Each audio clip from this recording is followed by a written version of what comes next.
Welcome to 5 in 5 with Cumberland Valley School of Music instructors. I'm Heather McGendry, Executive Director, and I'm here today with Nate Lease. Welcome, Nate. Hi, how are you doing today? Doing great. Awesome. So the premise behind this is we're going to answer 5 questions in less than 5 minutes. Now, Nate already told me he's a bit of a talker. Just a little. Just a little. So we will find out if we can hit that 5-minute mark and stay within. All right, you ready? Let's do it. Q1, when did you begin teaching with CVSM and what do you teach? So I began teaching here in the summer of 2018, and I teach our brass lessons here. So I teach trombone, trumpet, French horn, euphonium, and tuba primarily. Excellent, so multi-talented. Some would say that. I'm very good at the trombone. Everything else I'm decent at. I hear that, I understand. And so when did you begin? So you said trombone Correct. is your primary instrument. So when did you begin playing the trombone? So I began in 4th grade, which would have been probably 2002, Okay. I believe is when I started playing. I was the first group that brought it back to 4th grade in Washington County after it got delayed and pushed back to 6th grade. So I started in Fountaindale Elementary School. And yeah, it was enjoyable under Miss Bovey. Okay, how fun. And why did you pick the trombone? So I originally wanted to play percussion or trumpet. But even though my last name is only an L in my class, I was far back in the books. So we already had 7 trumpets and like 9 percussionists by the time we got to me.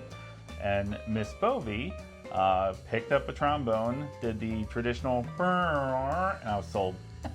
It's always the slide. I was sold. I was sold. That's always the slide, absolutely. My son was this close to playing trombone because the teacher who was demonstrating it played the Imperial March from Yes. Star Wars. Yes. Anybody who answers to evil, you know what we're talking about. That was appealing to him. It's like, the perfect thing to go with it. absolutely, it sure is. So question 3, what do you do for fun? So I do a few things for fun. I attempt to golf. Attempt is the key word because I've broken 100 once. So for golfers out there, you know, it's not good. And then the other thing I like to do is I like to work on vehicles. So I do the work on my own vehicle, my wife's vehicles, my family's vehicles. So I'm a little bit of a gearhead in addition to a musician. That's really fun. I like that. Yeah. So very analytical, hands-on side to figuring out cars. Yes, I very love much that. so. Very fun to know. And now if you have any car issues, you know who also to ask questions of. I There know. you go. I can help as much as I can. Yes, but yeah, probably want an insured person to actually do the work. Depending on what it is. There you go. Q4, what was the most unusual or interesting job you've ever had? So when I was thinking about this question, the first thing that came to mind was a job that I worked at Music and Arts. So I started there as a salesperson, not too interesting, not too unusual, but I moved up to a verification agent. And if you don't know what that is, we were described as professional stalkers.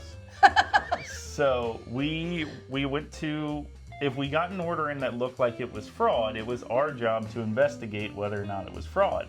So we had a few software devices that we could use to make sure that people potentially lived at addresses that they said they lived at. We would write reports, things like that, but I could literally see people's orders, just like any fraud department in a bank or anything for charges. And yeah, it was kind of interesting doing that job. It was the weirdest job I think I've had so far. That does sound interesting and unusual. Yes. Both. Yeah. You've hit both there. Yep. And Q5, our final one, what is something that is on your bucket list?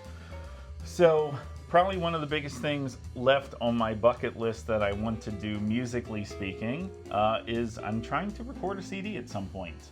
Oh, fun. A solo CD. So I'm hoping to have that done within the next couple of years of trombone literature based off of artwork.